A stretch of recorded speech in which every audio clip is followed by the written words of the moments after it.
평안한 성탄절 보내고 계십니까? MBN 뉴스와이드 김명준입니다. 윤석열 대통령 탄핵 국면을 둘러싸고 여야의 극한 대립이 이어지고 있습니다. 오늘 관련해서 네 분 모시고 얘기를 나눠보도록 하겠습니다. 김재원 전 국민의힘 최고위원, 김형주 전 민주당 의원, 최진영 변호사, 장윤미 변호사 이렇게 네 분 모셨습니다. 어서 오십시오. 네, 반갑습니다. 네.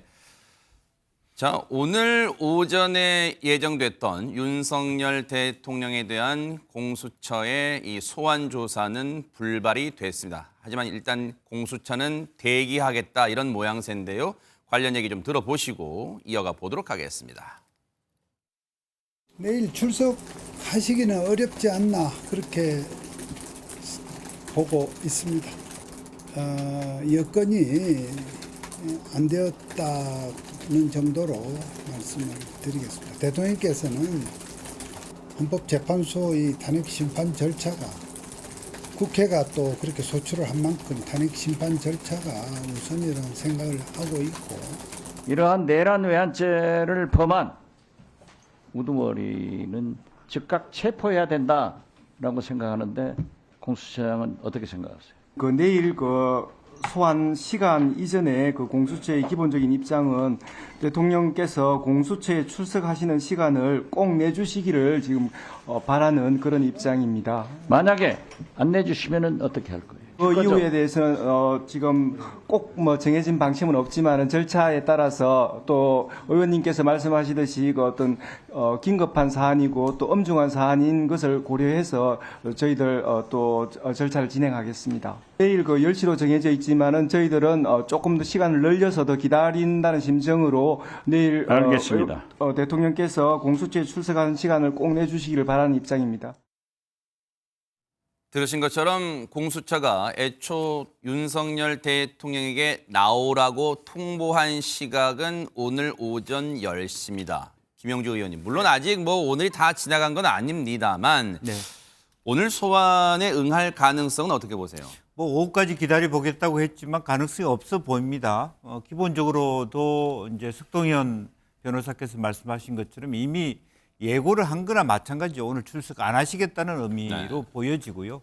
또 실제적으로 이제 공수처나 경찰, 검찰 수사보다는 헌법재판소법 51조에 준해서 헌법재판소의 말하자면 재판 과정을 가고 가급적이면 수사에는 협조하지 않는 방식의 문제로 풀어 보입니다. 다만 석동현 변호사가 대통령의 입장을 완전히 동일시하고 있다는 보장은 없어요. 그건 모르겠습니다만 어쨌든 기본적으로는 시간 끌기를 하고 또 헌법재판소를 중심으로 한 사건 전개. 그러나 지금도 다 언론에 나옵니다만 변호사 구성도 아직 안 돼 있는 그런 상태이기 때문에 여러 가지 형태로 시간이 끌릴 것 같고 또 하나는 저 공수처장의 저런 태도로 대통령이 가시겠어요?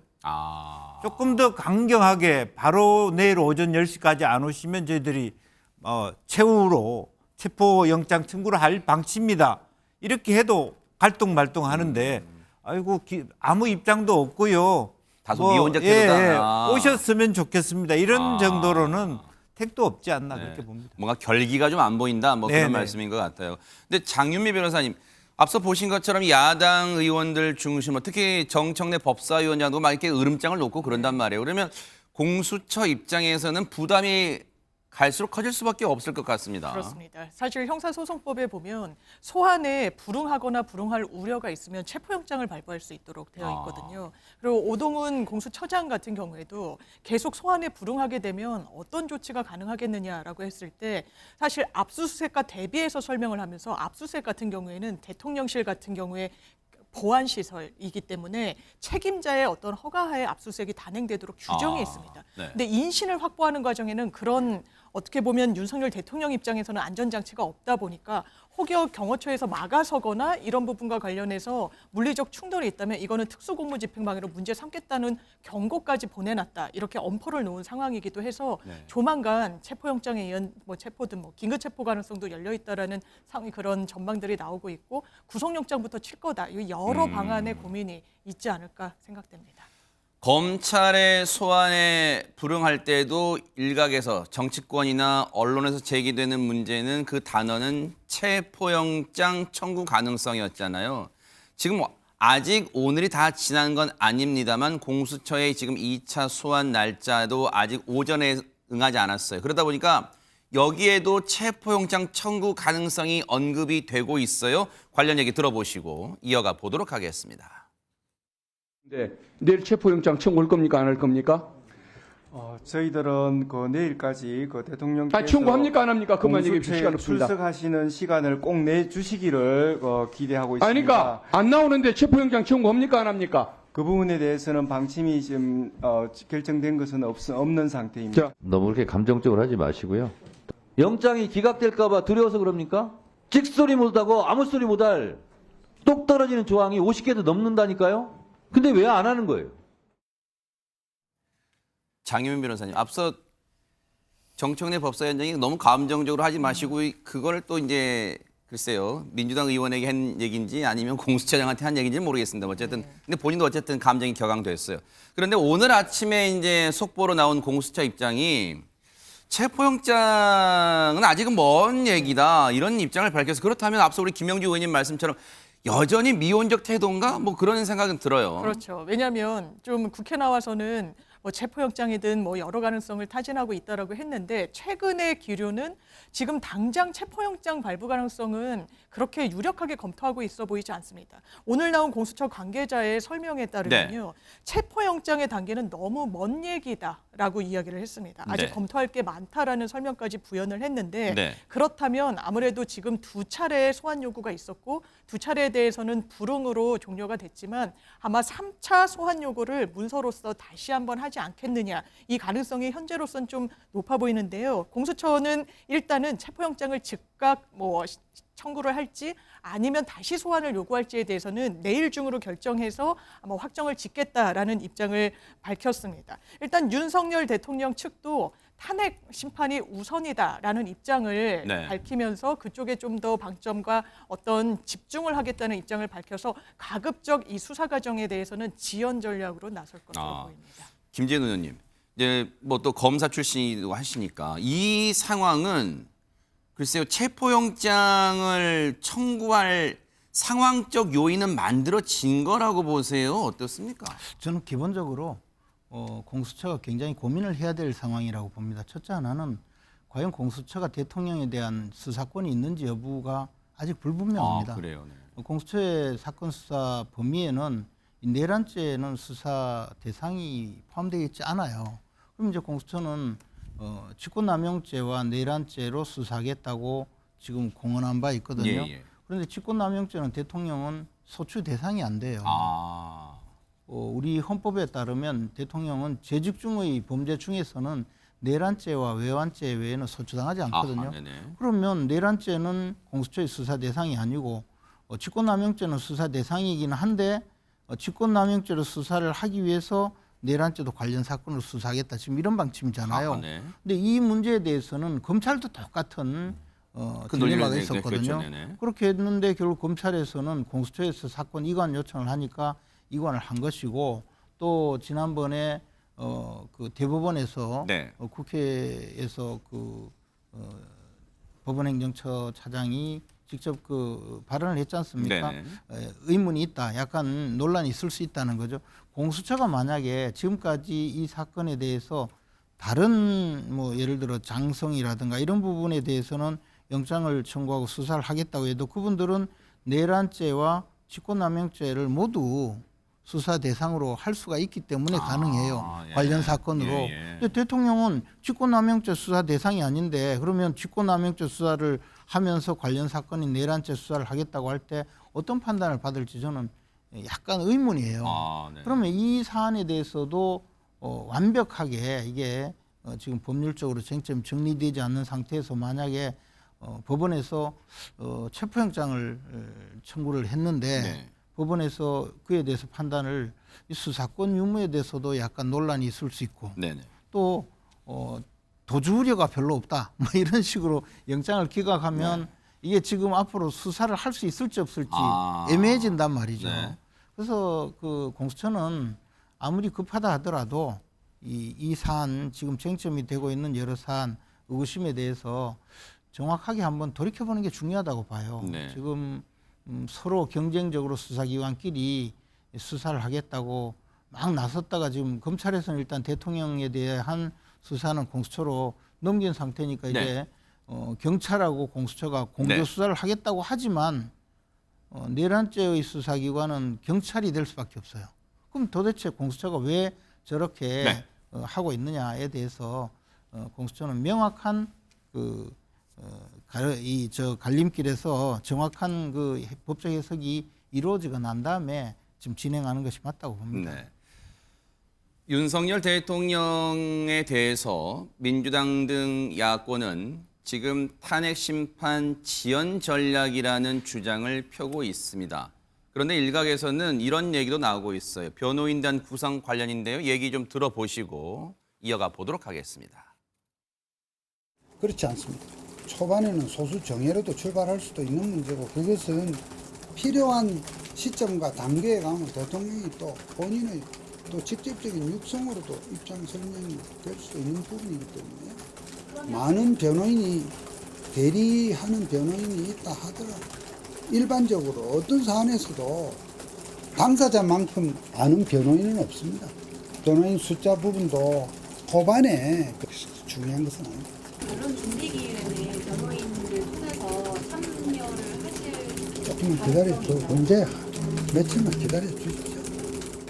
법조 쪽에 이제 약간 동향을 들어보니까 변호인단 섭외가 정말 안 된답니다. 실제 헌법재판이든 형사재판이든 뭐 내란재판이든 뭐 쭉 지금 방대한 서류와 이제 기록들이 자료들이 나와 있는데 결국 그걸 보려면 주니어급, 그러니까 실제 실무를 할 변호사님들이 필요한데 이게 안 된다는 거예요, 섭외가. 보통 그렇게 이런 사건 맡게 되면 해당 자기가 소속된 법무법인에서 나와야 되잖아요. 그러니까 이거를 법무법인에서 오케이 해주지 않기 때문에 이제 직장 그만두고 하던 사건 다 내버려두고 이걸 해야 되는데 그러기에는 이길 것 같지도 않고 이게 뭔가 역사적인 의미나 명분이 있는 것도 아니고 그러다 보니까 지금 주니어급 변호사들이 구성이 너무 안 된다. 저게 이제 라디오 인터뷰인데요. 그 내용이 들어갔으면 좋았을 거. 뭐라고 했냐면 최진영 변호사님 뒤에 내용이 뭐가 있었냐면 그 실무 변호사들이 왜 합류하지 않냐. 그들이 느끼기에는 역사의 죄인이 되고 싶지 않다는 거에 이제 그런 말도 했어요. 지금 이제 근데 천하람 개혁신당 원내대표가 왜 이런 말을 하느냐라고 궁금했을 텐데 국회 탄핵소추위원입니다. 지금 이 천하람 의원이. 그런데 그러다 보니까 이런저런 뭐 또 나름 뭐 정황도 듣고 뭐 제보도 듣나 봐요. 지금 그래서 변호인단 구성이 좀 잘 안 되는 것 같다더라. 윤석열 대통령 측이 그런 얘기를 해주는 것 같은데 어떻게 보세요? 역사의 죄인이 되고 싶지 않아서 변호인단 구성이 잘 안 되고 실제 석동현 변호사도 언론 인터뷰에서 변호인단에 합류하는 것은 일생을 걸어야 하기 때문에 어려움이 있을 것이다. 또 이런 또 인터뷰를 했더라고요. 어떻습니까? 그렇습니다. 결국 변호사로서는 뭐 누구든 변론할 수가 있습니다. 다만 이것이 무슨 뭐 내란죄가 단정적으로 내란이 이미 성립되고 그거에 대해서 그걸 그 윤 대통령을 변호한 것이 역사의 죄를 짓는다라는 것은 너무 지나친 천하람 변호사의 천하람 의원이기도 합니다만 변호사인 천하람 변호사가 너무 나간 것이 아닌가 하는 생각입니다. 만약에 그 논리라고 한다고 하면은 지금 김영현 전 변호인, 국방부 장관이라든가 관련되는 사람들을 변호하는 사람들은 지금 모두 역사에 죄를 짓고 있는 변호사들입니까? 정치적인 말씀은 할 수가 있습니다. 하지만 변호사들을 그런 식으로 해서 사건을 변호하지 못하게 한다는 것은 변호사법의 본질에 어긋난다라는 점에서 저는 원칙적인 측면에서는 제가 말씀드릴 수밖에 없고 다만 그럼에도 불구하고 이 사안을 이 변호를 맡게 되는 것은 사실 쉽지 않은 결단이 필요합니다. 왜냐? 2016년, 17년에 박근혜 전 대통령에 대해서 형사사건을 맡은 변호사님들 같은 경우에는 사무실로 엄청난 어떻게 보면은 전화가 오고 팩스가 와가지고 뭐 굉장히 어떻게 보면 말로 표현하기 어려운 그런 욕설을 많이 했습니다. 그래서 대부분 다 그 선임을 포기를 하고 결국 나중에 어떻게 됐죠? 국선 변호사, 7개 대통령이 국선 변호인으로 해가지고 변호를 할 수밖에 없는 그런 상황입니다. 그렇기 때문에 본인이 어떤 뭐 그 역사의 죄인이 되는 이런 문제가 아니고 현실적으로 변호를 하는 과정에서 굉장히 큰 사회적 압박이 있는 것은 당연하다고 봅니다. 그렇기 때문에 네. 그 정도를 감수하느냐 이것이 첫 번째고 두 번째는 네. 말씀하신 것처럼 이것을 전체적으로 기존 사건을 다 물리치고 윤 대통령 변호에 집중할 것이냐 아니면 기존 사건을 하면서 할 것이냐 그리고 또 수임료는 어떻게 될 것이냐 이런 현실적인 문제가 굉장히 많다 보니까 네. 아마 이것을 결단하는 데도 상당한 시간이 필요한 그런 상태다 보니까 네. 이미 그 윤 대통령과 예전 검찰의 한솥밥을 먹었던 상당히 어떻게 보면 시니어 변호사님들 같은 경우에는 이미 큰 펌에서 나와서 준비도 하고 있습니다만 네. 이 실무를 담당할 변호사들 같은 경우에는 준비하는 시간이 조금 걸릴 수밖에 없다. 다만 최종적으로 지금 얼마가 될지 모르겠습니다만 적지 않은 변호사들이 아마 참가를 할 것입니다. 그렇지만 그것을 준비하는 기간이 생각보다 조금 걸릴 수 있는 것은 실무적인 그 실무를 하는 입장에서는 좀 뭐 이해할 만한 점도 없지 않은 것 같습니다. 최준영 변호사님이 얘기하신 동안 옆에 김재원 의원님이 눈을 지그시 감고 글쎄요 기도하는 심정이었어요. 어떤 뭐 말씀 생각 중이셨어요. 어떻게 들으셨어요? 천하람 의원의 얘기를. 아니 근데 이제 제가 이 업계에는 제가 아주 대선배죠. 제가 이제 2018년도에 그때 당시에 이른바 국정농단 사건이라는 이름으로 제가 여러 차례 수사를 받고 재판도 받았거든요. 근데 이제 그런 분위기가 되면 실제로 변호인을 맡아주려는 분이 별로 없어요. 첫째 하나는 그때 당시에는 이미 문재인 정권 때였거든요. 그러니까 저를 변론을 하면 대형 로펌에서는 정부 사건을 못 맡아요. 그렇기 때문에 그 로펌에 소속된 변호사가 저를 도와주려고 사건을 맡더라도 결국은 그 로펌에서 나와야 돼요. 아하. 이런 문제가 있기 때문에 로펌 소속 변호사가 좀 어렵고 그다음에 개인 변호사가 맡는다고 하더라도 뭐 여러 가지 하여튼 괴로운 일이 벌어진단 말이에요. 최근에 이번 그 비상계엄 사건으로 처음 구속된 김용현 전 국방장관의 경우에도 대형 로펌에서 사건을 맡아줬거든요. 근데 그 로펌은 딴 게 아니라 원래 김용현 씨가 그 전에 국방장관 되기 전에 그 경호실장도 되기 전에 거기에 잠시 고문으로 재직했던 곳이에요. 그러니까 이제 사건을 맡아줬는데 온갖 그 비난과 그 여러 가지 압박 때문에 영장 실질 심사 이후에는 선임을 포기했어요. 그런 것이 아직까지 우리나라가 이 성숙되지 못한 이 사건 변호 환경이라고 할 수가 있거든요.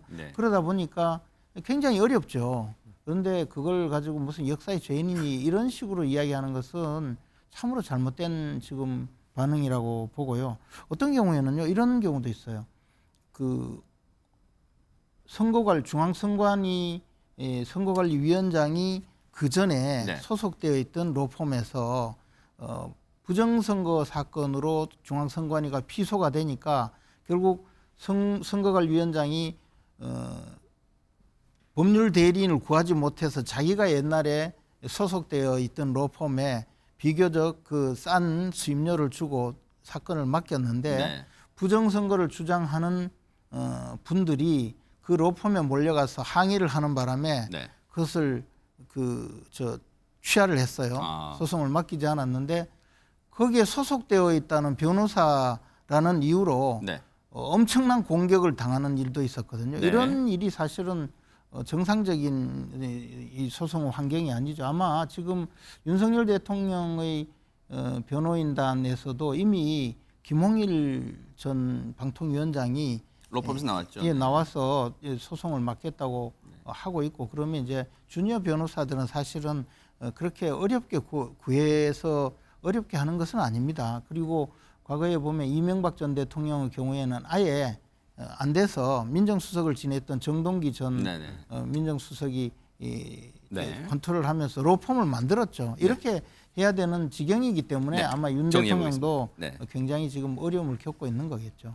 김영주 의원님, 이제 국민의힘 측이나 이제 이 윤석열 대통령의 탄핵 심판을 이제 좀 절차대로 좀 지켜봐달라 하는 이제 입장 쪽에서는 지연 전략이 아니다. 실제 변호인단 구성에 어려움을 겪고 있다. 이제 아마 그런 뭐 논리고 그런 생각 같아요. 근데 이제 오늘 방송 들어오기 직전에 한 언론 보도 보니까 오늘 성탄절이잖아요. 네. 윤석열 대통령이 과연 어떻게 소환도 응하지 않고 뭘 하고 지내고 있을까 궁금해하는 분들도 많으실 거란 말이에요. 그런데 한 언론 보도 보니까 관저에서 네. 성탄 예배를 드렸다. 한 서울 지역의 한 목사와 또 장로 등 성도들 한 10명 정도 안팎으로 와서 네. 관저에서 예배를 드렸다. 성탄 예배 드렸다. 뭐 이런 얘기가 있어요. 근데 그래서 이제 이게 실제인지 아마 그중에 이게 진짜라면 그중에 참석한 분들이 뭐 언론에 얘기를 했을 가능성이 크지만 이 상황 소환에 응하지 않고 예배를 드렸다. 이건 어떻게 봐야 될까요? 글쎄요, 뭐 그 소환에 응할 생각이 전혀 없고 뭐 그런 의미에서 또 기존의 그런 제안들을 받은 그 뭐 성탄절이니까 예배를 드릴 수 있는데 종교가 뭔지 궁금합니다. 윤석열 대통령 종교가. 그 전에는 뭐 탄핵 전에는 네. 뭐 어느 교회 이름 밝힐 수 없습니다만은 성북구에 있는 모 교회에서 뭐 예배도 드리고 그랬대요. 네, 네. 그래서 그 제발 좀 예배를 잘 드려가지고 국가와 국익을 위해서 순순히 자백을 하고 헌법재판소에 나와서 좀 더 내려놓기를 바라는 자기의 진정한 의미에서 국민들에 대하여 오늘 저희 어머님이 우연히 전화를 했는데 우리 이제 막내 여동생 아들이 군대 가 있거든요. 대통령 욕을 그렇게 많이 하시더라고요. 얼마나 놀라는 줄 알았냐고 그 사람 때문에. 근데 정말 대통령께서 지금 그렇게 뭐 그 예배를 드리는 것도 좋습니다만 그냥 국민 여러분 죄송합니다로 끝날 게 아니라 뭐 의사를 자식으로 둔 부모님, 또 손자와 자식들을 군대 보낸 부모님, 또 군인 가족들에 대해서 철저히 반성하고 자기가 한 일이 얼마나 큰 파급을 느끼는지, 그다음에 수출입을 담당하는 무역하는 분들한테 얼마나 큰 손실을, 지금 환율이 어떻게 되는지 아십니까? 그런 것에 대한 좀 처절한 자기 반성이 좀 우선돼야지 한가롭게 뭐 그 성탄절날 예배 보는 것이 한가로운 것은 아닙니다만은 조금 우선순위에서 잠깐의 상황에 비춰볼 때 그렇게 했으면 좋겠다는 생각이 듭니다. 그러다 보니까 일각에서는 장윤미 변호사님, 윤석열 대통령 더 나아가서는 대통령실이 선택적으로 서류 같은 거, 우편물 같은 걸 받는 거 아니냐. 헌재가 보낸 서류 같은 거를 계속 안 받고 있는데 근데 그 와중에 뭐 우편물이 도착했는 걸 받았다면서요? 대통령실 뭐예요? 사실 전국 31개 대학의 대학생 연합이 있습니다. 네. 일단 500명이 넘는 학생들이 있는데요. 크리스마스 카드를 대통령실로 보내본 거예요. 그리고 이걸 실제로 받았는지 안 받았는지는 등기 우편을 하면 그 발송인에게는 그 부분이 정확하게 송달 여부가 뜨게 됩니다. 아, 이건가 보네요, 이게. 맞습니다.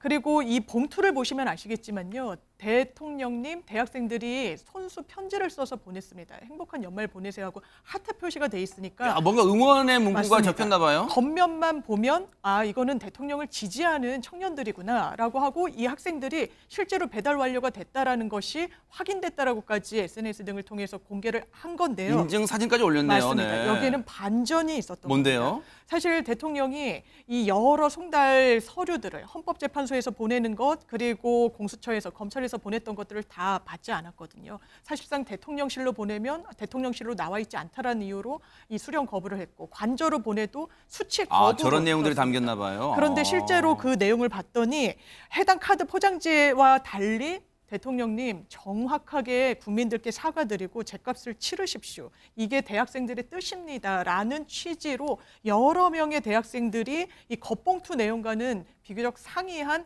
이런 크리스마스 카드를 보내서 화제가 됐습니다. 아하. 선별적으로 우편물 받는 거 아니냐 이제 그런 의혹이 짙어지는 그런 대목이다 이런 생각이 들어요. 뭐 보기는 시각에 따라.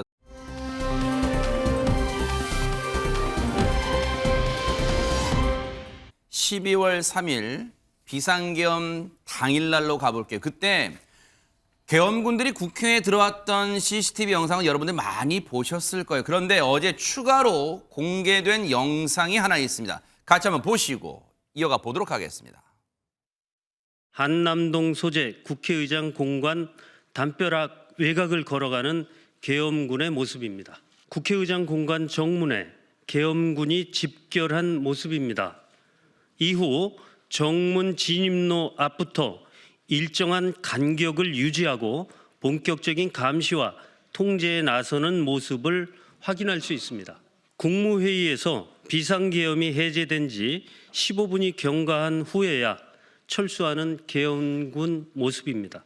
계엄군이 국회로 와서 침탈을 했는데 어느 모자란 국회의장이 그래 계엄군한테 신변을 보호해달라고 요청하겠어요?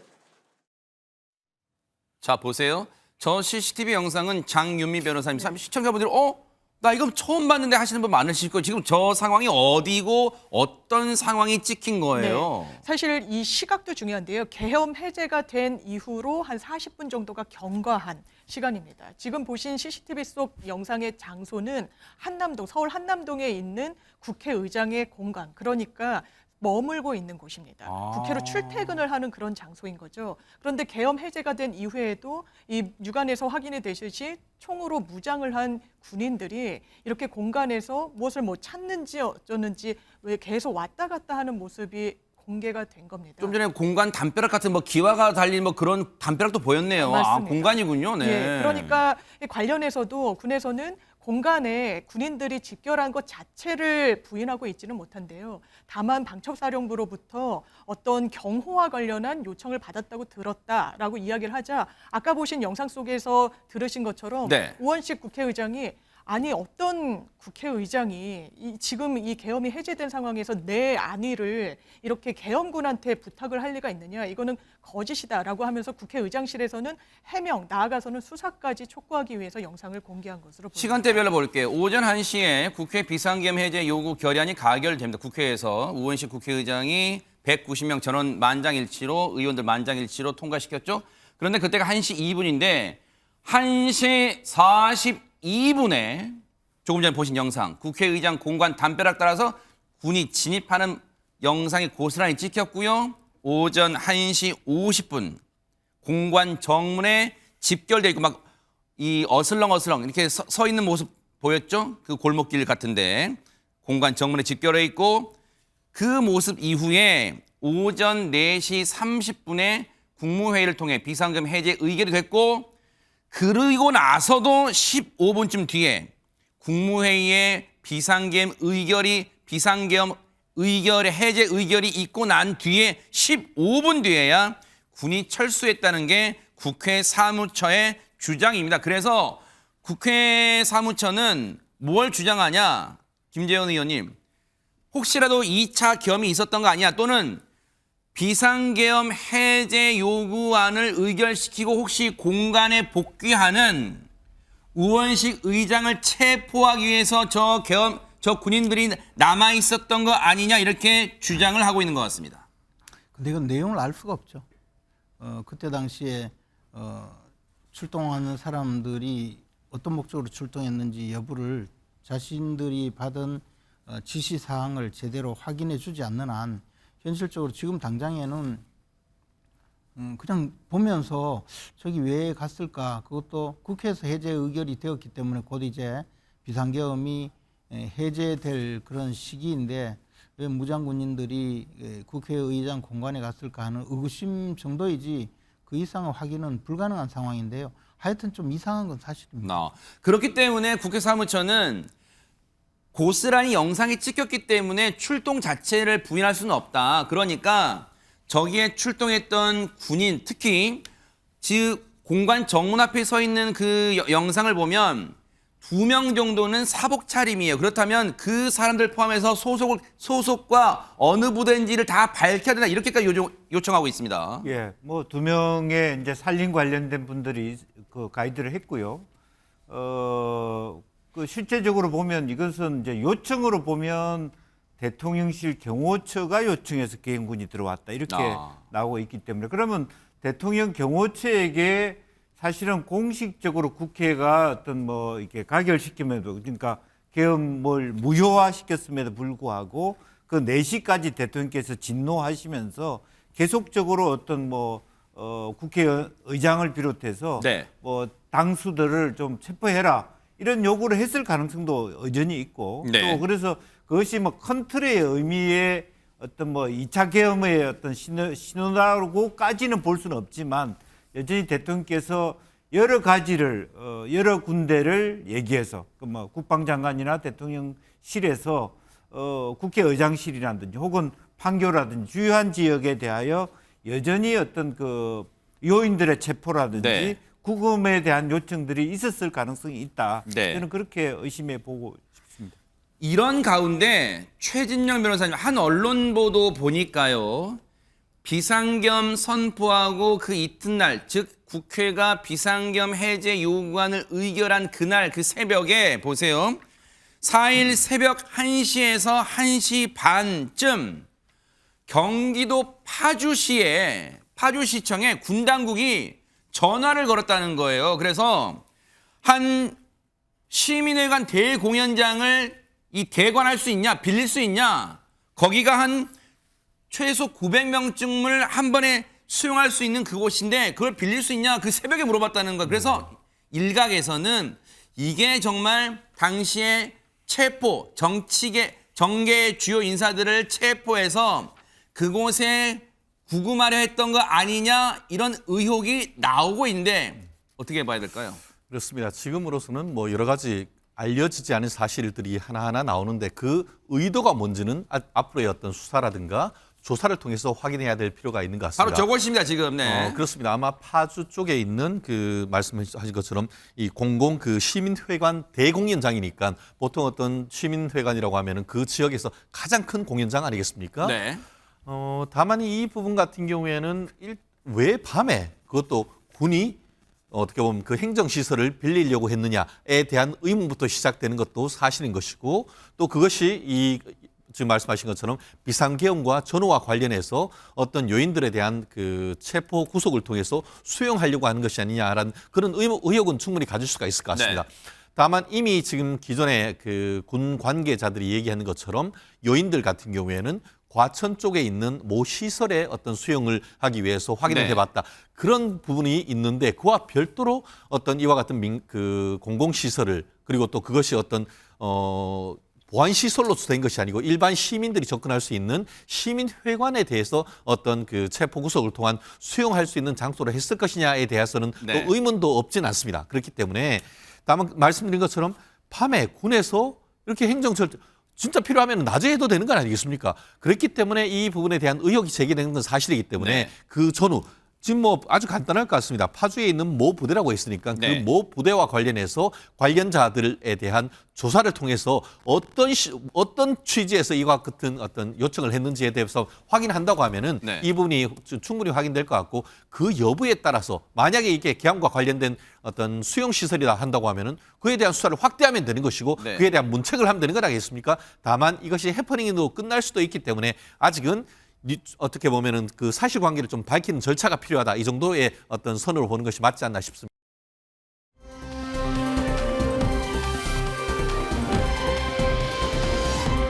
이런 가운데 노상원 전 정보사령관의 이른바 계엄 수첩, 여기에도 관심이 모아지고 있는데 이런 주장까지 얘기까지 나오고 있습니다. 얘기 들어보시고 이어가 보도록 하겠습니다.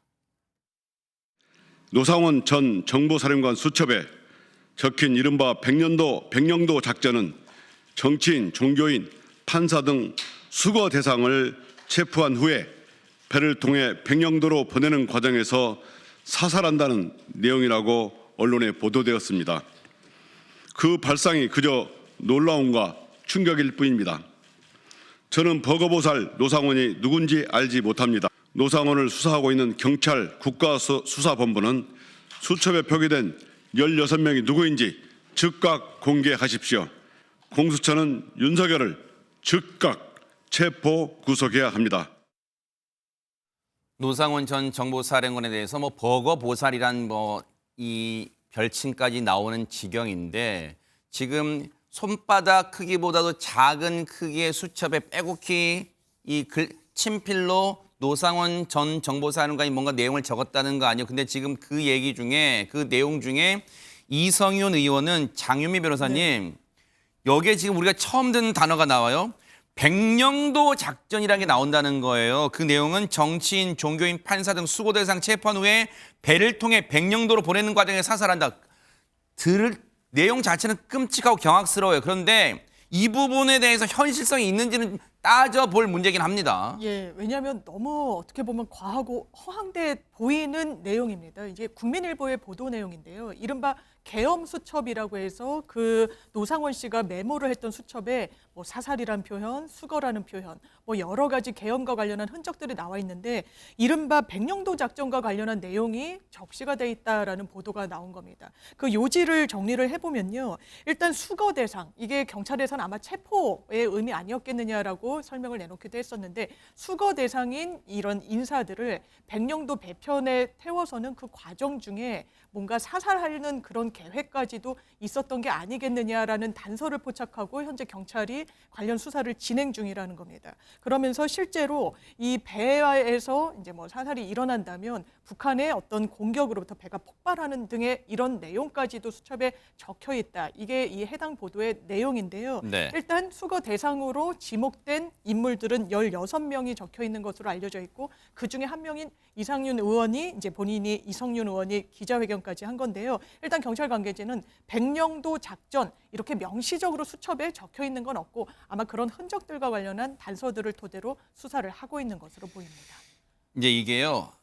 물론 앞서도 말씀드렸지만 내용 자체는 보도 자체는 놀라고 경악스러워요. 그런데 이제 찬찬히 뜯어볼 게 뭐가 있냐면 최진영 변호사님 일단은 뭐 해당 언론 보도를 폄하할 그 생각이 있는 건 아니니까 오해는 마세요. 해당 언론이. 근데 그 기사를 보면 국민일보 취재 결과를 종합화면이라고 시작해요. 그런데 보면 국가수사본부 특별수사단이 확보한 노전 사령관의 수첩에는 이른바 수거 대상과 관련한 백령도 작전이 적혀 있는 것으로 전해졌다. 이제 이렇게 됐는데 실제 다른 언론이 경찰 측과 이 접촉해서 인터뷰한 내용에는 경찰은 수첩에는 백령도 작전이라는 단어는 적혀 있지 않았다. 또 이렇게 얘기를 하고 있단 말이에요. 그러면 물론 이것도 어느 관계자의 말이 사실에 부합한지는 또 따져볼 일이지만 지금 말씀드리고 싶은 거는 언론 보도가 이 대목에 나온다고 해서 다 따라갈 수만은 없다. 지금 신중해야 되는데 또 그런 생각도 듭니다. 그렇습니다. 사실 그 문재인 정부 때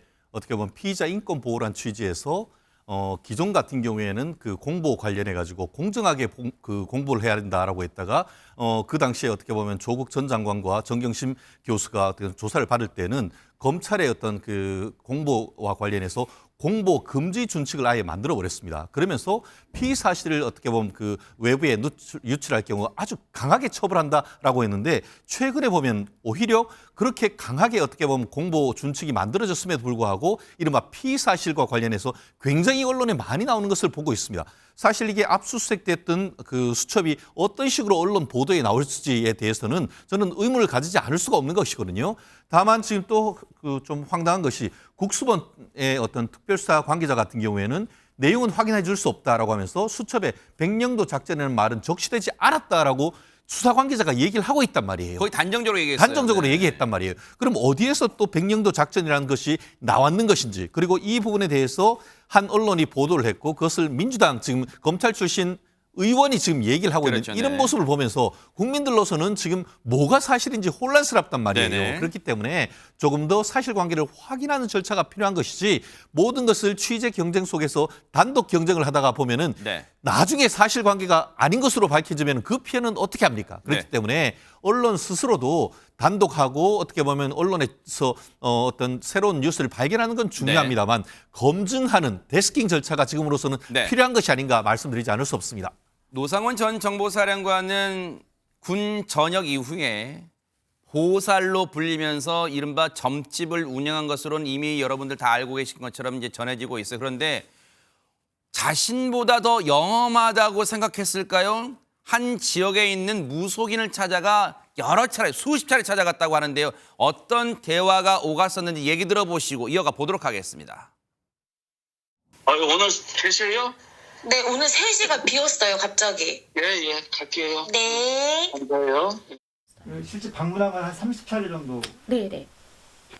그러니까 군인들을 물어봤을 때에도 이 사람이 어때요? 좋아요가 아니라 이 사람이 끝까지 오랫동안 함께 할 수 있을지 배신하지는 않을지 꼭 그 보도에는 김용현이 나를 배신하지 않을까라고 표현했는데 그냥 일반적인 군인들도 나를 배신하지 않을지 그런 것들도 많이 궁금해하시니 대통령도 근처에 집에 올 수 있을까요? 이제 이런 얘기를 했더니 국민들이 알고 있는 대통령의 생일은 다르다. 표기되어 있는 거는 전혀 다른 거다. 그래서 사람들이 대통령을 가지고 점을 치고 얘기를 하고 하는데 잘못된 거라고 그렇게 말씀을 하셨어요. 지금 이제 뭐 군산 지역에 있는 뭐 무속인이에요. 뭐 수십 차례 이제 저분의 얘기로는 한 30차례 정도 왔다는 거예요. 자주 온 거죠. 그런데 뭐 얘기를 보니까 윤석열 대통령의 생일도 실제 알려진 뭐 포털 사이트 등에 알려진 것과 다르다 할 정도로 많이 자세히 알고 있는 듯한 뭐 그런 얘기도 했다는데 왜 그러면 노상원 전 정보사령관은 이렇게 무속 꼭 점집 운영하는 게 뭐 나쁘거나 불법은 아니지만 왜 이렇게 여기에 심취해 있었을까요?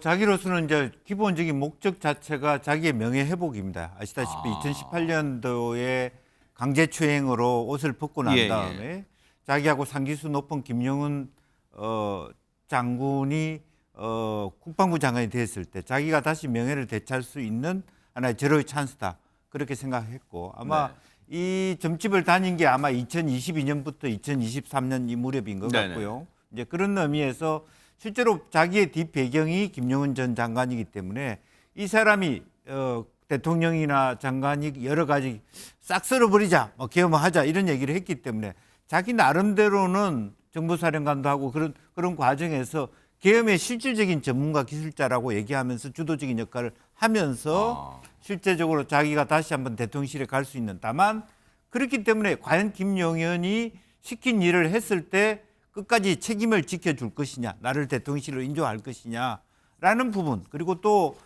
실제로 날짜도 잡고 나와 같이 하는 사람들이 그야말로 성공할 수 있는 운인가 이런 부분이고 자기 스스로도 보사를 했다니까 아마 이런 부분에 의존을 많이 한 것 같습니다. 그런데 문제는 뭐 아무리 그런 어떤 뭐 점집이라 하더라도 계엄의 날짜를 잘못 잡았지 않습니까? 실제적으로 뭐 국회의원들이 만약에 합리적으로 보더라도 국회에 가기 어려운 날짜를 얼마든지 택일을 할 수도 있었을 텐데 뭐 그것부터가 잘못됐다고 저는 그렇게 봅니다.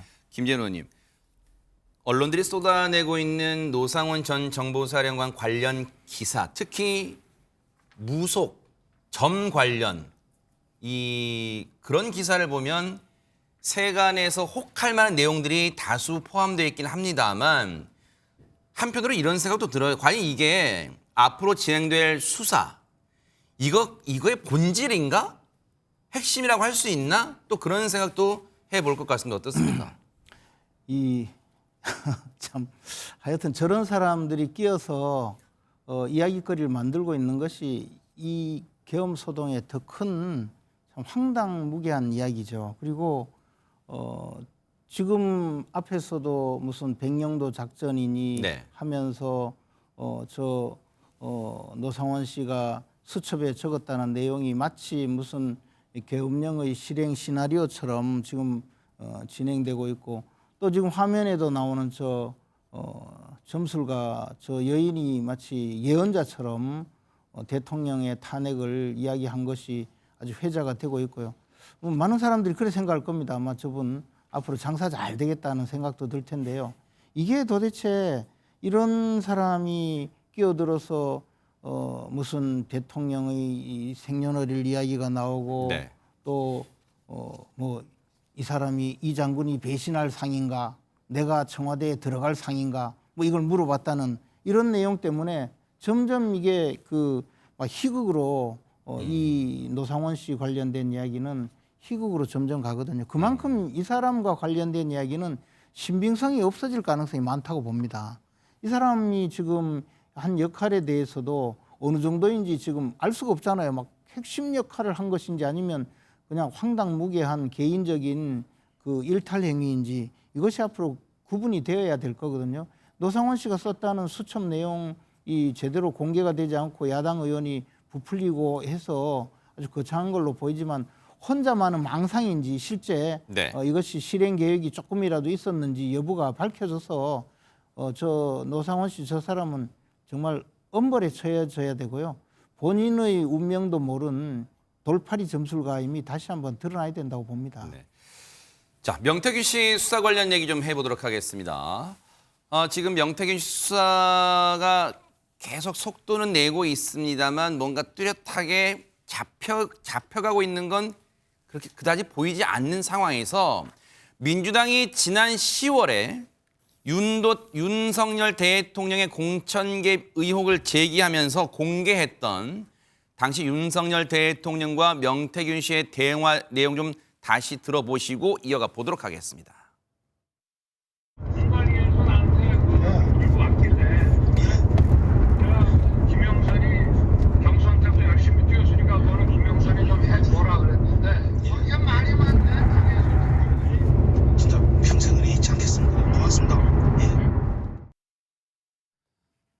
저 내용은 이제 검찰이 명태균 씨 이른바 황금폰이라고 불리는 거기에 이제 모든 게 다 들어있을 거 아니에요. 이제 황금폰을 통해서 앞서 들었던 이 대화 내용 이후에 그 녹음 파일들이 새롭게 또 공개가 됐잖아요. 네. 사실 그때 민주당에서 공개했던 내용은 대통령의 육성이라는 점에서는 상당한 큰 충격파를 줬는데 상당히 좀 짧았습니다. 네. 근데 지금 현재 검찰이 이른바 황금폰 세대를 확보를 했고 USB까지 확보를 해서 이 원본을 갖고 있다는 거예요, 파일을. 이 녹음 파일 원본을 갖고 있고 한 2분이 넘는 분량이라는 건데 네. 그러면서 한 언론사에서 그 당시에 그렇다면 왜 대통령이 김영선이를 좀 해줘라 했는데 말이 맞네 당에서라는 대화가 나오게 됐는지 그 맥락을 취재해서 보도를 한 겁니다. 구체적으로 보면 윤석열 대통령이 당에서 내가 김영선 공천을 주라고 하는데 말을 듣지 않는다라는 취지로 이야기를 하니까요. 명태균 씨가 네. 이거 박완수 의원뿐만 아니라 뭐 이준석, 윤상현 의원 다 김영선 공천에는 다 찬성을 한다라고 이야기를 합니다. 네. 그렇지만 이제 이른바 친윤 의원들, 윤한홍, 권성동 의원이 좀 이런 기류를 불편해한다라고 하니까요. 네. 일단 윤석열 대통령이 나한테는 특별한 말을 안 했는데 네. 이걸 내가 좀 알아보겠다. 그러니까 명태균 씨가 다시 한번 김영선 전 의원을 공천을 줘야 된다라고 강조를 하기 위해서 경남 지역에는 여성 의원이 없다. 이게 여성 모스로 추천이 반드시 돼야 된다는 취지로 다시 한번 대통령을 설득하니까 네. 윤석열 대통령이 내가 윤상현한테 한 번 더 이야기할게. 공관위원장이니까 이런 육성까지 담겨 있었다라는 게 해당 보도의 내용입니다. 네. 이제 이거는 이제 해당 보도이긴 합니다만 이 이제 파일을 이제 들어봤는지는 모르겠어요. 해당 언론사. 그런데 어쨌든 윤석열 대통령이 물론 대화입니다. 이것도 실제 윤상현 의원과 통화를 했는지는 또 수사 과정에서 밝혀내야겠습니다만 이 상황 이것만 놓고 보면 또 어떻게 봐야 되는 거예요? 그렇습니다. 결국 사실 이번 주 월요일 12월 23일 날 명태균 씨와 관련해서 이미 기소된 사건에 대해서 첫 번째 공판결의 변론 준비 절차가 있었습니다. 근데 지금 얘기 나오는 것은 이미 기소된 것 이외에 별도로 말씀하신 것처럼 21대, 22대 공천과 관련된 개입과 관련된 수사가 지금 검찰에 진행되고 있다 보니까 재판과 수사가 같이 이루어지고 있는 그런 상황인데요. 네네. 지금 말씀하신 것처럼 그 공천 개입과 관련해 가지고 윤상현 의원한테 얘기를 했느냐 이 부분에 대해서 예전에 윤석열 대통령 같은 경우에는 나는 뭐 공관위원장이 딴 사람인 줄 알았다라고 얘기를 하면서 윤상현 의원인지도 몰랐다라고 했는데 이 대화 내용을 보면은 공관위원장이었다는 사실을 알았는 듯한 그런 내용이 맥락이 보이는 것 같습니다. 다만 그런 팩트가 지금 확인됐다고 해서 그것이 공천에 관한 의견을 제시한 것을 넘어서 공천에 적극적으로 개입한지에 대한 법률적 평가는 앞으로 나아갈 부분이 있는 것 같습니다. 더불어서 아까 얘기한 것처럼 뭐 명태균 씨와 얘기를 하면서는 내가 얘기해볼게 하겠다라고 했지만 실제로 윤석열 대통령이 그 무렵에 공관위원장인 윤상현 의원에게 전화를 했는지 여부는 또 다른 문제이고 더불어서 지금 윤상현 의원 같은 경우에는 그런 부분과 관련해서 구체적인 얘기를 한 사실이 없다는 원칙적인 태도를 지금 얘기를 하고 있단 말이에요. 네. 그렇기 때문에 향후에 지금 워낙 지금 탄핵과 관련해서 너무 시끄럽다 보니까 이것이 이선으로 물러난 부분이 있습니다만 탄핵과 관련되는 부분이 어떻게 보면 어느 정도 정리가 되면은 이 부분에 있어서의 어떤 공선법이라든가 아니면은 뭐 여러 가지 정치자금법 이 문제에 대해서 윤상현 의원과 어떤 추가적인 수사가 필요해 보이는 것은 분명한 것 같습니다. 네. 명태균 씨의 이른바 황금폰은 글쎄요. 어떤 처한 입장에 따라서는 판도라의 상자가 지금 되는 격이에요. 저 통화가 앞서 윤석열 대통령과 명태균 씨의 저 통화가 이루어진 지 한 40분쯤 뒤에 보세요. 40분쯤 뒤에는 김건희 여사와 통화했다면서 그 내용이 언론으로 공개가 됐는데 그 내용 그래픽 좀 보여주세요. 어떤 대화가 나간지 그 보여드리고 제가 김영주 의원님께 좀 얘기 들어볼게요. 보세요. 6월 1일 재보궐공천 후보 발표 전날입니다. 5월 9일. 당선인이 지금 전화를 했어요. 그랬더니 명태균이라는 사람이 고맙습니다. 권성동, 윤한홍이 반대하는 거죠? 네, 당선인 뜻이라면서요. 걱정 마세요. 잘 될 거예요. 고맙습니다. 내일 뵙겠습니다. 당선인은 뭐 누가 봐도 윤석열 당시 대통령 당선인을 얘기하는 거겠죠? 자, 지금 이 내용, 이 육성 파일, 물론 이제 저희가 육성으로 들려드리는 건 아닙니다만 이 내용을 이제 언론 보도했어요. 이거는 어떤 대화가 오겠다고 미루어 짐작해 볼 수 있을까요? 김영주 의원님. 그래서 기본적으로는 명태균 씨도 첫 번째는 자기의 걸림돌이 누군지를 알고 있는 거죠. 윤한홍 의원이 자기하고 척을 지고 있는 상태이고 후보 시절에도 대통령에게 명태균 씨 조심해라고 윤한홍 의원이 얘기했고 그런 역사적 히스토리가 있었을 거예요. 경남 지역에서. 이제 그런 부분에 있어서 다시 한번 대통령의 그 통화에도 불구하고 사실은 실제 대통령이 하고 저런 말씀을 하시는 건지 안 하고 하시는 건지 믿었지 않았기 때문에 여사하고의 마무리. 그때부터 이미 여사가 마무리를 지었다. 확실하게. 그리고 대통령이 미지근한 반응을 한 데 대해서는 해줘야 된다라고 얘기를 하고 네. 필요에 따라서는 아마 미지 영역 같습니다만은 직접적으로 여사가 전화를 통해서 뭐 공관위원장한테 혹은 뭐 다른 여러 가지 당 관계자한테 여러 가지 부탁을 했을 수도 있고 그런 네. 확신이 있었기 때문에 걱정하지 말라 이런 얘기를 하지 않았을까 그런 생각이 네. 듭니다. 당시에 윤석열 대통령은 공천에 개입한 적이 없다. 이걸 지난달 대국민 담화 때 밝히기도 했어요. 한번 들어보시고 이어가 보도록 하겠습니다. 저는 그 당시에 공관위원장이 우리 정진석 비서실장인 줄 알고 있었어요. 그만큼 저는 당의 이런 공천에 관심을 가질 수 없었고 원리 원칙에 대한 얘기만 했지 누구를 공천을 주라 이런 얘기는 해본 적이 없습니다. 저렇게 공천에 개입한 적이 없다고 말했지만 앞서 김건희 여사와 통화했다는 그 언론 보도를 보면 장윤 변호사님 물론 미루어 짐작하는 대목일 수 있어요. 클 수밖에 없는데 김건희 여사 그러잖아요.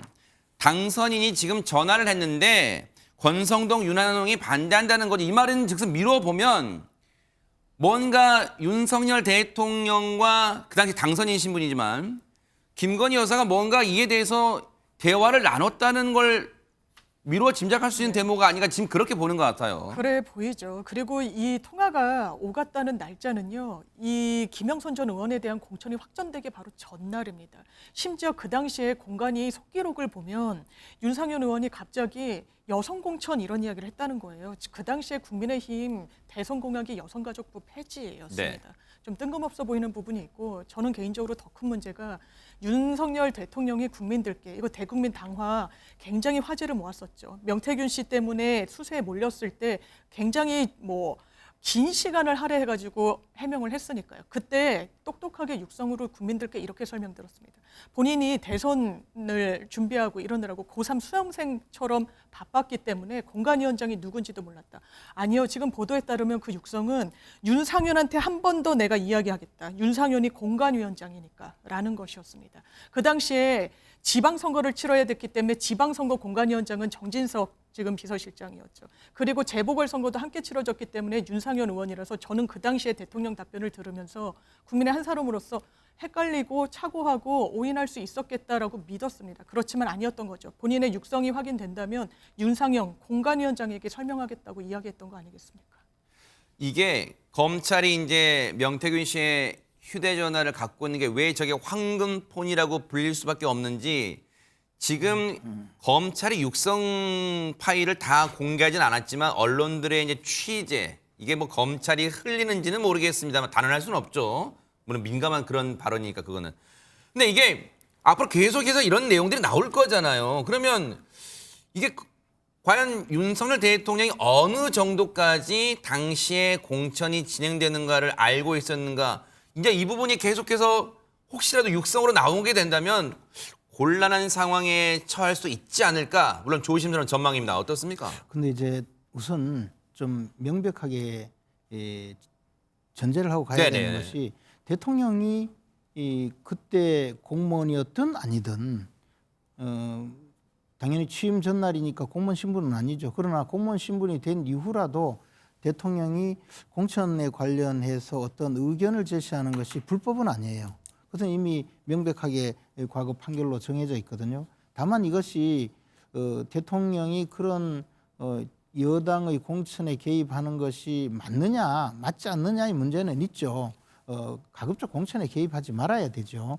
그런데 그런 면에서 정치적으로 비판하는 건 충분히 일리가 있다고 봅니다. 그런데 지금 수사라는 것은 법적으로 위법행위냐 아니냐를 가려내어서 위법행위가 있으면 처벌하기 위해서 수사를 하거든요.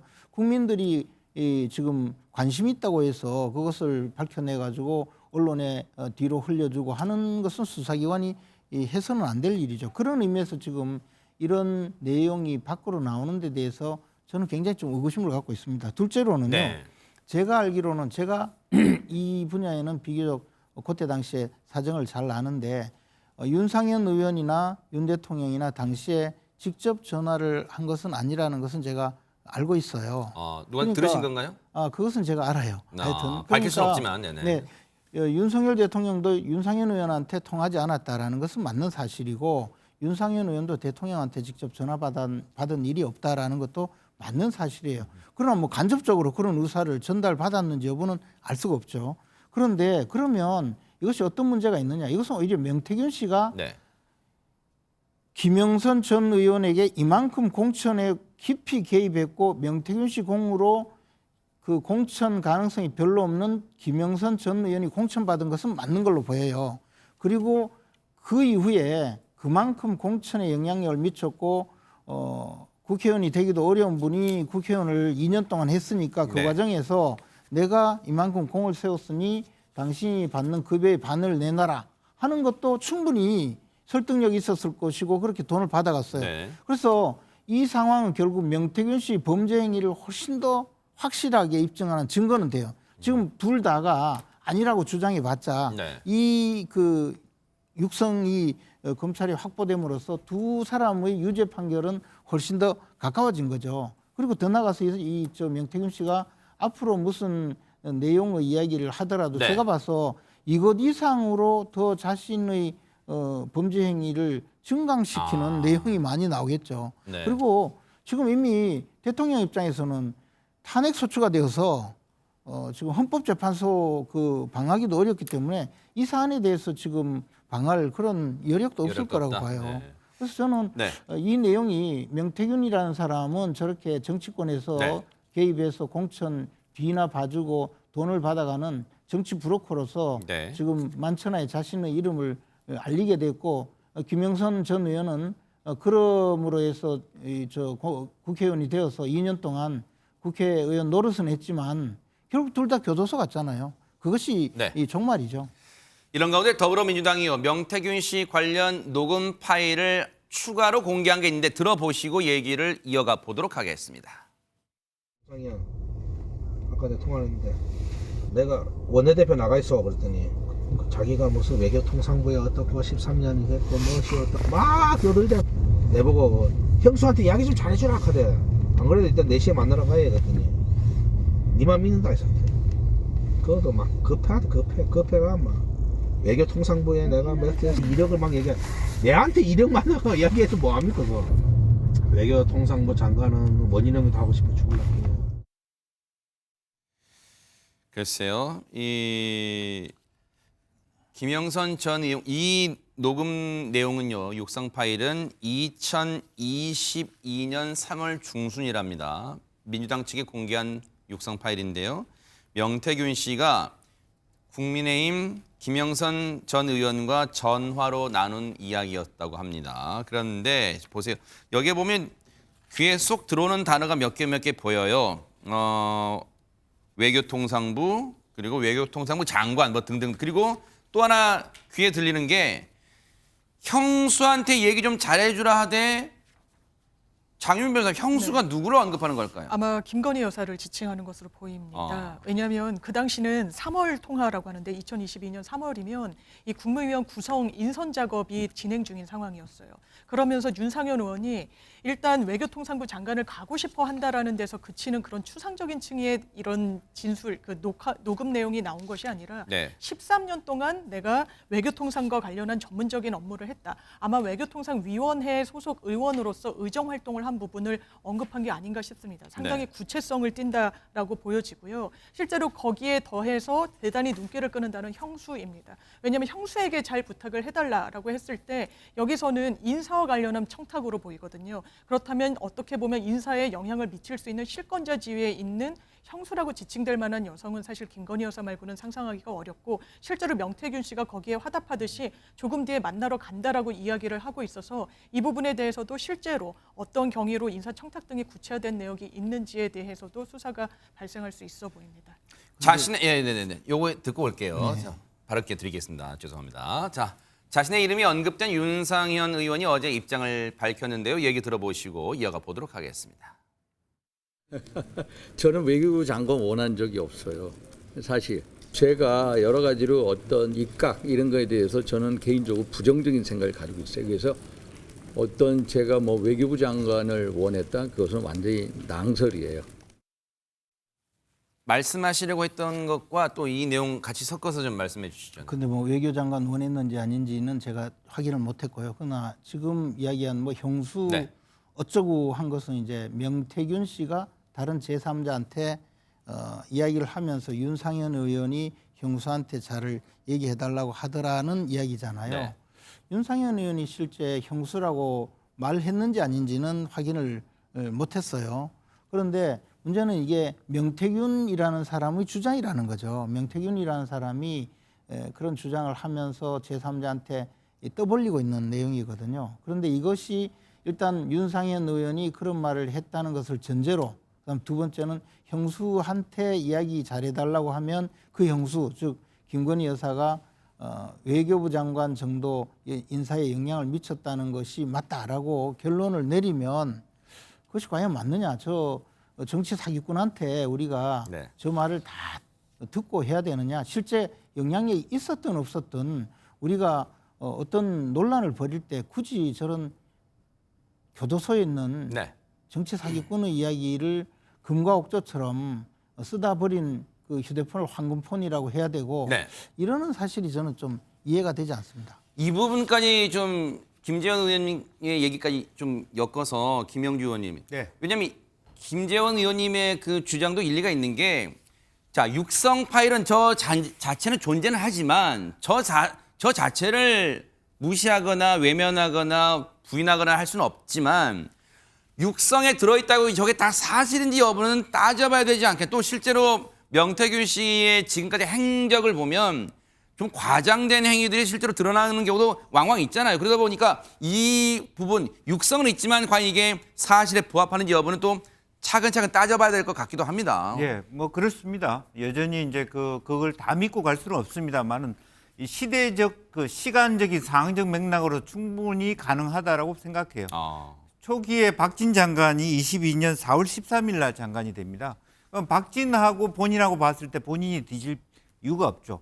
권영세는 통일부 장관이 됐어요. 그러니까 본인은 조지타운대에서 외교학으로 석사하고 뭐 조지 워싱턴에서 국제정치학 박사를 했다고. 박진 장관은 영어를 탁월하게 했지만 사실은 행정학하고 정치학을 했다고. 그러니까 자기 전문성으로 보면 본인이 박진에 비해서 뒤떨어지지 않는다는 생각을 했고 충분히 로비할 만하다고 생각이 들어요. 정황상으로는. 외통일을 했고 실제적으로 그 시점이 바로 박진 장관이 되기 한 달 전 무렵이거든요.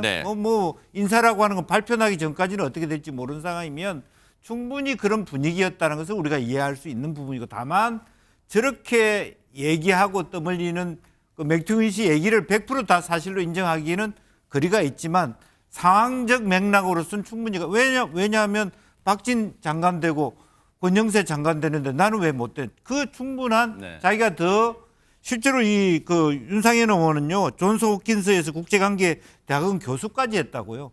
그런 국제관계 즉 외교부 장관의 전문성은 자기는 분명히 박진보다 더 낫다고 생각할 수 있는 근거가 있습니다. 네. 앞서 김재원 의원님의 표현처럼 저게 정말 황금폰인지 이른바 허접한 쓰레기폰인지는 보는 시각이 다를 수도 있고 실제 그게 수사에 어떤 영향을 주는지도 봐야겠지만 최준영 변호사님, 저 내용이 과연 지금 보세요. 윤상현 의원이 외교부 장관을 원한다 하더라 등등등 개화는 오갔지만 저게 만약에 형사적으로 무슨 처벌할 수 있는 저 대화 내용 자체 가지고 처벌할 수 있는 거에 지금 아마 시청자분들 그 대목이 궁금하실 거예요. 왜냐하면 지금 무차별적으로 육성 파일이다 또 녹음 내용이다 해가지고 언론 보도 경쟁적으로 나오긴 했지만 과연 이게 저 황금포인지 쓰레기포인지 모르겠지만 저기서 나오는 말들이 과연 본질과는 어떤 연관이 있는지 그것도 궁금할 것 같습니다. 그렇습니다. 지금 정확하게 뭐 법조인으로서 말씀드리면은 뭐 그 본인들 아는 사람들끼리 뭐 이런 얘기할 수 있는데 거기에 돈이 개입되지 않는다고 하면은 그것이 정치자금법 위반이라든가 아니면은 실질적으로 공천에 개입할 의사나 능력도 없으면서 마치 공천에 개입할 것처럼 했다고 하면 그건 사기라든지 이런 부분이 성립되는 것은 변론으로 지금 현재의 그렇지 아니한 상태에서 형님 동생 하면서 얘기하는 것이 형법적으로는 사실 아무런 의미가 없을 가능성이 굉장히 높은 것이죠. 네. 실질적으로 지금 명태균 씨 같은 경우에는 명태균 씨 측을 통해서 사실 저 개인한테 사건 수임을 의뢰를 했었고 저는 개인적으로 완곡하게 거부를 했고 어떻게 보면 그 이후에 명태균 씨한테 돈을 공천과 관련해서 줬다라고 의심받았던 사람들을 제가 개인적인 인연이 있어서 사건을 수임했습니다. 네. 그러면서 명태균 씨와 그리고 그 인근에 있었던 김태열 또 그리고 김혜경 이런 사람들의 진술이나 이런 것들 저는 수사를 하면서 많이 봤습니다.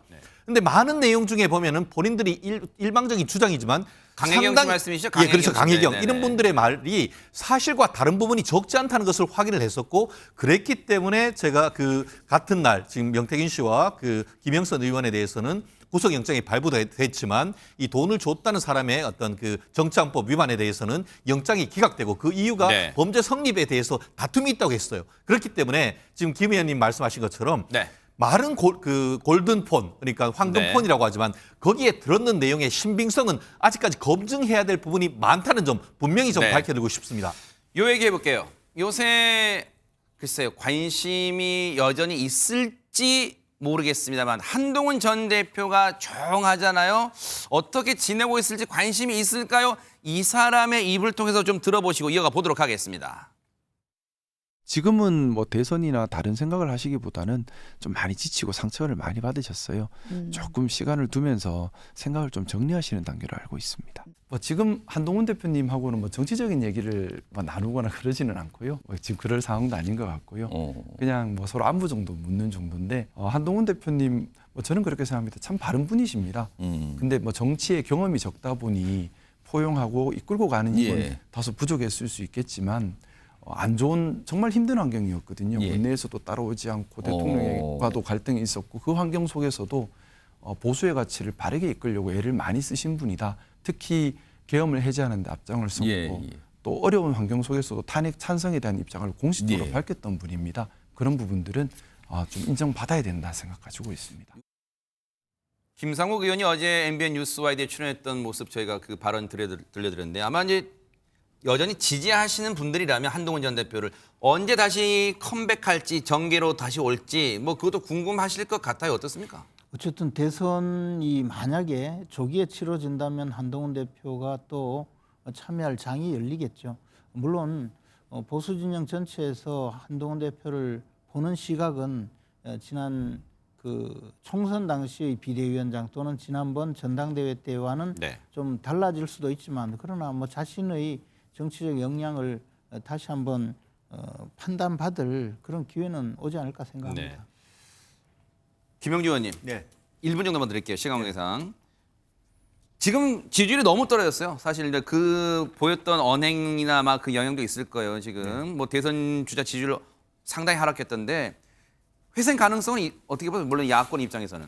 뭐 회생 가능성이 있죠. 왜냐하면 이제 지금 현재 권성동, 권영세 두 분이 투톱으로 치러지는 국민의힘이 이 탄핵 전국 속에서 국민의 선택을 받을 가능성이 많지 않아 보입니다. 그러니까 실제적으로 친윤 속에서 한동훈을 꺾을 만한 인기 있는 대중의 어떤 중도 확장성이 있는 후보가 없기 때문에 그렇다고 해서 이 현재 국민의힘 국회의원들이 대선 져도 된다는 입장일 거예요. 이 판에 이길 수 있겠냐? 나 국회의원 4년 임기는 보장된다. 이런 판에서 본인 스스로 이 판에 뛰어들어서 될 가능성이 없습니다. 네. 그럼에도 불구하고 내부에서 구인난이 있을 경우에 그리고 또 하나는 실제적으로 지금 보수의 가치를 제대로 지켜갈 수 있는 사람이 자신이다라는 그것을 구조화하고 네. 조직화한다면 가능성이 있다. 그렇게 네. 보여집니다. 시간 관계에서 마지막으로 장유미 변호사님 좀 양해해 주신다면 최진영 변호사님께 질문 드릴게요. 김상욱 의원 관련 얘기라서. 최진영 변호사님. 김상욱 의원이 그래요. 요즘 새벽 4시 반 정도에 잠든대요. 잠깐 눈만 붙이고 잠을 들 수가 없을 정도래요. 참담하고 힘들대요. 뭔가 지금 이 당이 처절하게 반성해나 마마 그런 점을 강조한 것 같아요. 김상욱 의원의 얘기는 어떻게 받아들여야 될까요? 그렇습니다. 그 국민의힘 내에서도 민주당과 달리 굉장히 다양한 스펙트럼이 있습니다. 네. 12분 같은 경우에 실질적으로 탄핵에 찬성했지 않습니까? 네. 그런 분 같은 경우에는 보수의 어떻게 보면 그 나름대로의 지금 현재 안정보다는 보수의 쇄신을 해야 국민에게 다가가겠다라는 그런 의견을 확실히 가지신 분입니다. 네. 다만 2016년, 17년과는 다른 때 그때 같은 경우에는 당이 깨졌지만 지금 같은 경우에는 이와 같은 목소리가 내부에 있지만 당이 깨질 정도의 어떤 원심력은 있지 않은 것 같습니다. 네. 다만 말씀드린 것처럼 이와 같이 그 소수파가 있고 거기에서 어떤 식으로 어떤 김상욱 의원과 또 그리고 한동훈 전 그 대표의 의견인가에 따라서 앞으로의 어떤 노선 투쟁 이루어질 가능성은 높아지지 않을까 싶습니다. 자, 비상대책위원장이 내정된 국민의힘이 과연 안정을 찾을지 혹시 분열이 더 계속될지는 지켜보도록 하겠습니다.